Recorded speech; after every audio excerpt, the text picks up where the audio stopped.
Христијанскиот живот е како маратон, трка која од нас бара да бидеме трпеливи и да не се откажуваме тогаш кога се соочуваме со тешкоти, тогаш кога се соочуваме со брда и планини кои навидум не можеме да ги скачиме. И Библијата е полна со луѓе, мажи и жени, кои ја трчале оваа трка наречена живот и ја трчале со вера во Бог и стигнале до финиш линијата пред нас. И од тоа што го видовме минатата проповед во посланието до Евреите 12 глава 1 стих е дека сите оние луѓе за кои читаме во Библијата, ако им останале верни на Бог до крај, не треба само да ни бидат примери на кои што се восхитуваме, туку исто така и примери од кои што треба да учиме денес. И авторот на ова послание вели дека околу нас има голем облак на сведоци, односно мноштво на сведоци. Старозаветните ликови, новозаветните ликови, па дури ликовите и личностите од црковната историја, а и оние кои што лично ги познававме, не се сведоци затоа што сега седат на небото, уживаат и не гледат како се мачиме ние тука на земјата, туку тие се сведоци затоа што со нивните животи сведочат за Божјата верност, за Божјата добрина, сведочат за ефективноста на верата. Сведочат дека вреди да се живее согласно Божјата волја, без разлика колку животот на моменти станува тежок, а некогаш и неподнослив. Но, иако историјата е полна со мажи и жени кои му биле верни на Бог, сепак за христијаните има еден вистински и идеален пример кој треба да го следиме, а тоа е нашиот Господ и Спасител Исус Христос. Во следните два стихови од оваа 12 глава, авторот на ова послание не повикува постојано да гледаме на Исус Христос, не повикува постојано да мислиме на Него и правејќи го тоа, вели дека ќе добиеме сила и трпение да го изодиме нашиот животен пат. Се додека еден ден не ја завршиме трката, секој од нас ќе ја заврши трката еден ден и ќе се најдеме во Неговото присуство. Авторот на ова послание во 11 глава пишува за така наречените херои на верата од Стариот Завет. И во 12 глава 1 стих ги повикува неговите први читатели, а и нас денес, да погледнеме назад на историјата и да се поучиме од животите на оние кои стигнале на финиш линијата пред нас. А сега во 12 глава 2 стих го пишува следното. Гледајќи на Исус, зачетникот и завршителот на верата, кој поради неговата идна радост претрпе крст, занемарувајќи го срамот и седна од десната страна на престолот Божи. Стихот започнува со гледајќи на Исус. И оно што авторот сака да го направи е да не поттикне да учиме од луѓето, но кога станува збор за тоа кој символички кажано треба да биде постојано пред нашите очи, авторот вели: Христос нека ви биде пред очи. Гледајте на Него. И овој израз гледајќи на Исус не се однесува на тоа дека ние денес физички можеме да го видиме Исус Христос моментално пред нас тука. Туку на тоа дека ние христијаните сме повикани да го имаме Христос како пример и некој на кој што треба да се огледуваме. Нашиот фокус и нашето внимание треба да бидат насочени кон Него. Да се гледа на Исус, значи да се надеваме на Него. Да се огледуваме на Него. Нашата сила, нашата радост да ја црпиме од Него и да постапуваме така како што Тој постапувал. И тука доаѓаме до суштината на христијанскиот живот, а и до суштината на она за кој што зборувавме и размислувавме минатата недела. Реално гледано, ние не можеме да се ослободиме од нашите бремња и гревови, тоа што го зборевме минатата недела. Не можеме да трчаме во слобода ако тоа не го направиме со силата на Господ Исус Христос. Знаете, колку повеќе гледаме на Него, толку повеќе имаме сила да се ослободиме од она што ни смета во верата и она што ни смета во нашиот духовен напредок. Истото е и обратно. Колку помалку гледаме на Него, толку почесто ќе се заплеткуваме во нештата кои се спротивни на Божјата волја за нашите животи. И верувам дека секој од нас може да го посведочи тоа, и тоа од своје искуство, дека моментите кога сме најподложни на гревовите и бремињата се моментите кога сме најслаби во нашето општење и во нашето заедништво со Бог. Но пораката која што авторот на ова послание ја пренесува и за нас денес е следнава. Учи од луѓето, тоа е 12 глава 1 стих, а најмногу учи и угледувај се на Христос. Тоа е пораката на 12 глава 2 и 3 стих. Една од најголемите грешки кои некој пат ги правиме е тоа што го извртуваме овој принцип и живееме според правилото учи од Христос, а гледај на луѓето. И ова е сигурен рецепт за разочарување. Кога гледаме и се угледуваме на луѓето, само прашање на време е кога ќе се разочараме, кога ќе се обесхрабриме и ќе бидеме во искушение да престанеме да ја трчаме трката која Бог ја има поставено пред нас. Или пак можеби нема да престанеме да ја трчаме трката, но ќе трчаме со мрморење, со негодување и со постојано незадоволство. Но насочувањето на погледот кон Христос не значи само да не гледаме на луѓето и да не се угледуваме на нив. Туку исто така, покрај другото, значи дека не треба да гледаме на околностите во нашиот живот. Без разлика дали станува збор за некоја лична околност, за некоја лична ситуација, можеби некој локални или пак можеби светски случувања. Се разбира, не можеме и не треба да останеме слепи и неинформирани за тоа што се случува околу нас. Но, поентата е дека ако гледаме на околностите, многу ќе ни биде тешко, не тешко, туку невозможно да го задржиме погледот на нашиот Господ и Спасител Исус Христос. Кога го правиме тоа, кога гледаме на околностите, ние често се сопнуваме. Наместо да трчаме, се сопнуваме и не можеме да трчаме трката онака како што треба. Еден пример е, не знам, ако поминуваме повеќе време читајќи вести, новости или теории на заговор во однос на пандемија, зашто и да е, отколку што поминуваме време во читањето на Божјиот збор. А верувам дека на сите ни си има случајно оваа замка, сме паднале во оваа замка, тогаш ние не гледаме на Христос, туку гледаме на здравствената криза. Наместо да се надеваме на силата на Христос, ние се плашиме од последиците на вирусот. Да не бидам сватен погрешно. Не велам дека треба да бидеме неинформирани или пак да го негираме постоењето на овој вирус. Секој нека си има своје мислење во однос на тоа. Но поентата ми е дека многу лесно можеме да се фатиме во замка, да го тргнеме погледот од Христос и да почнеме да гледаме на околностите.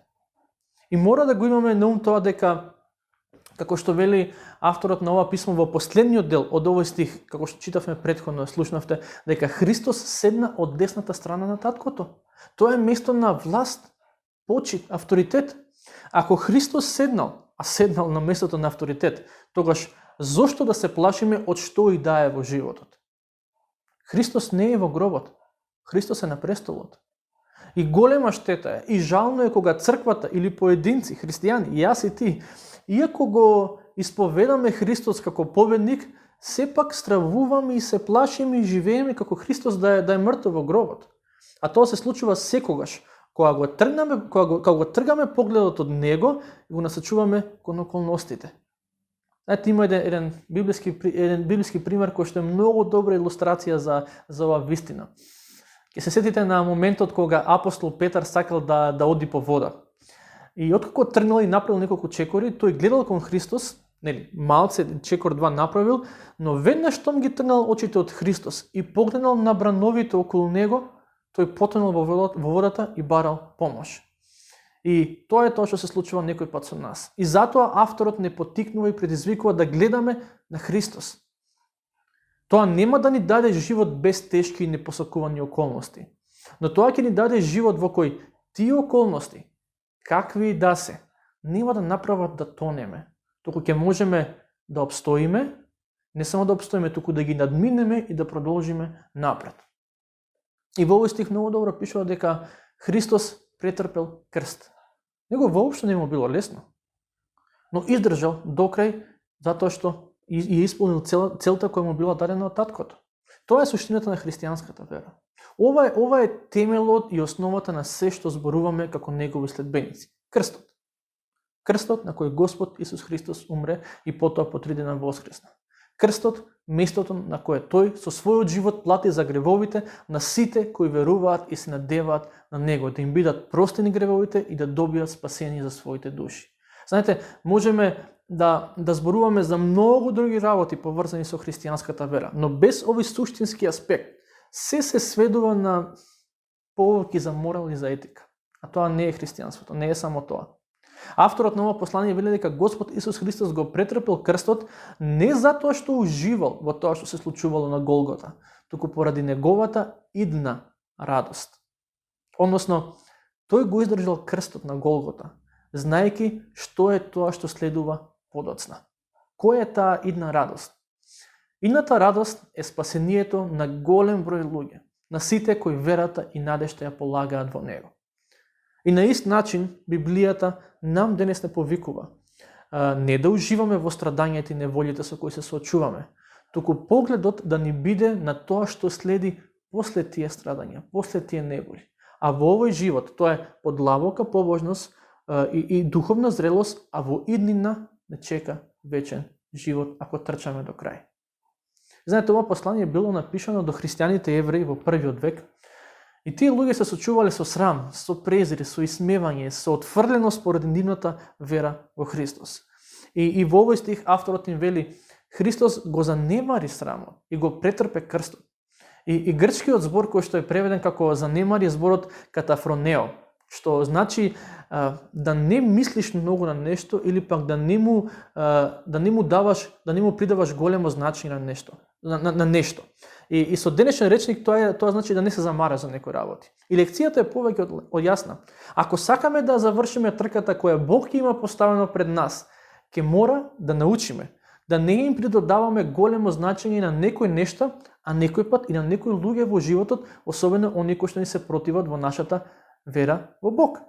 И во него немаме само пример кој треба да го следиме во Христос, бидејќи реално гледано на нас не ни е потребен само пример кој треба да го следиме. Во Христос имаме и сила која ни е достапна тогаш кога имаме потреба од неа.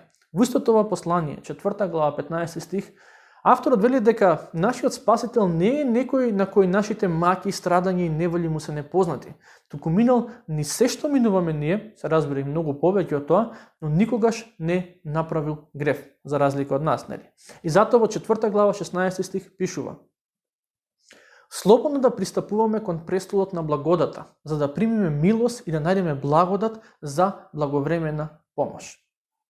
Христос не е само пример, не е само спасител од казната за нашите гревови, туку во него имаме достапна сила, милост, благодат да се спротиставиме на гревот и да продолжиме напред во животот без разлика со што се соочуваме.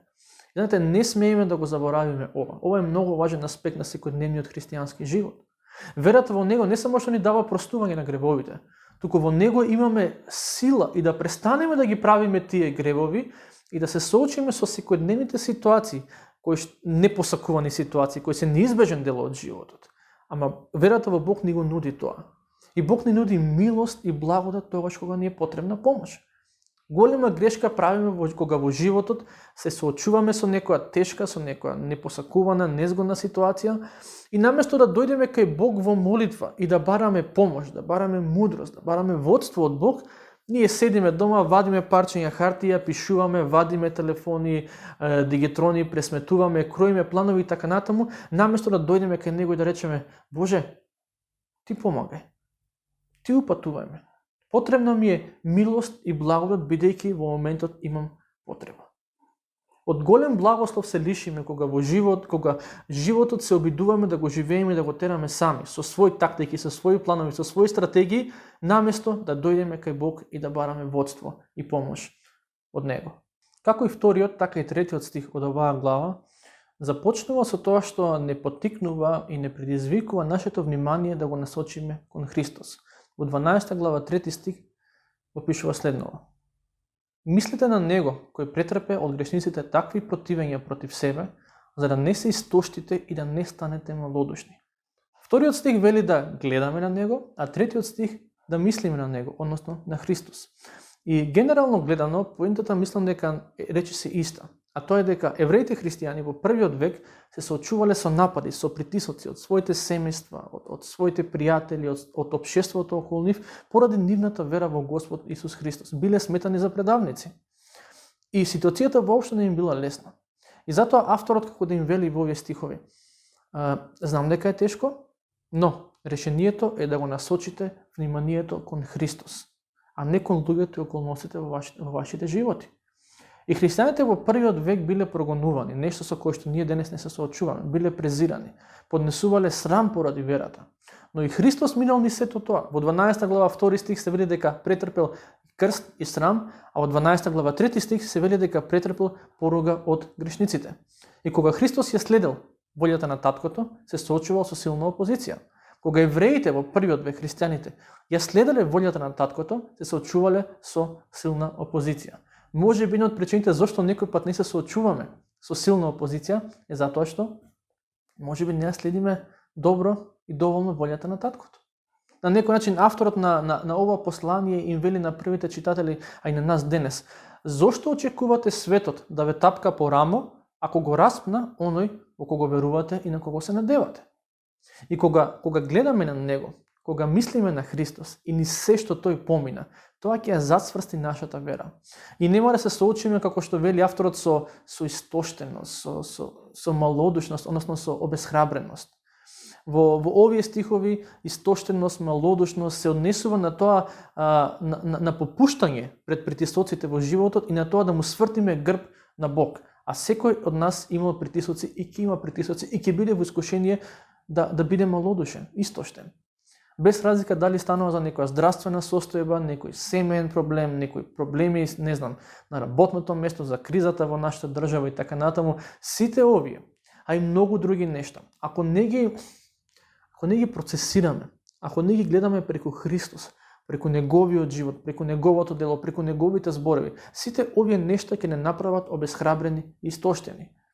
Тоа значи дека сите овие нешта, ако не ги процесираме во молитва пред Бог, во читање, во размислување на Божиот збор, ако не ги процесираме во контекст на Божите ветувања, па дури на вечноста, овие нешта сигурно ќе наштетат на нашата вера и на нашето заедништво со Бог.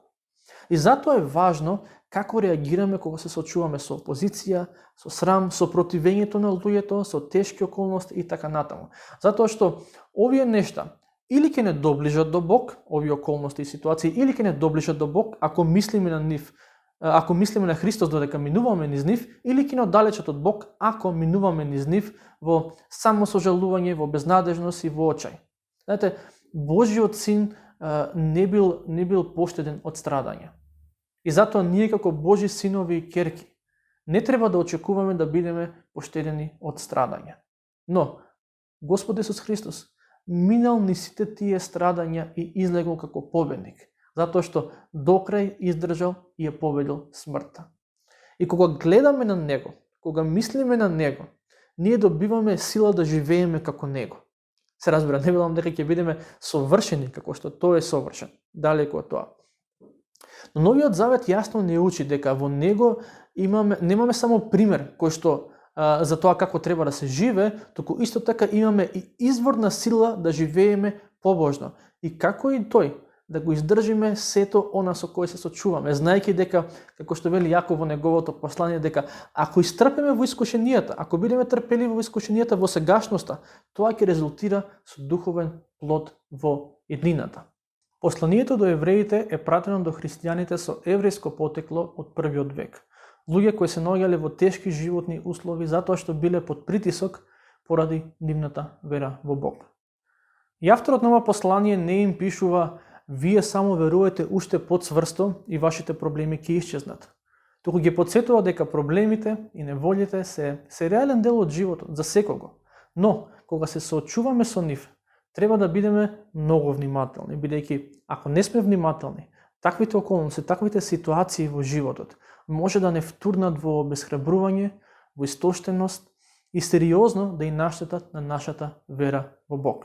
Но обесхрабрувањето и истоштеноста не мора и не треба да го имаат крајниот збор во нашите животи. Бидејќи Бог не само што ни дал мажи и жени низ историјата кои се пример во нивната истреност во верата, туку во Господ Исус Христос ни дал совршен пример за тоа што значи да се има трпение, истреност и послушност. И гледањето на Него, мислењето на Него, ни дава надприродна сила да продолжиме напред. И не само да ги трпиме страдањата и неволите во животот, туку, колку и да звучи невозможно, од нив да излеземе посилни во верата и духовно позрели. И кога ќе бидеме духовно позрели и посилни во верата, тоа не е нешто од кое што само ние ќе имаме корис, туку и другите луѓето околу нас ќе имаат корист од таа вера која што е вкоренета во Бог и верата која што минала и низ сито и низ решето. Но кога гледаме на него и постојано го имаме во мислите, можеме да бидеме сигурни дека што и да се случи во животот. Буквално што и да се случи во животот. Последниот збор во нашите животи нема да го има истоштеноста, обесхрабрувањето, неволите, разочарувањето, дијагнозата добиена на доктор. Последниот збор во нашите животи нема да го има отфрленоста или што и да е друго. Туку последниот збор во нашите животи ќе го има Господ Исус Христос, оној кој е победник.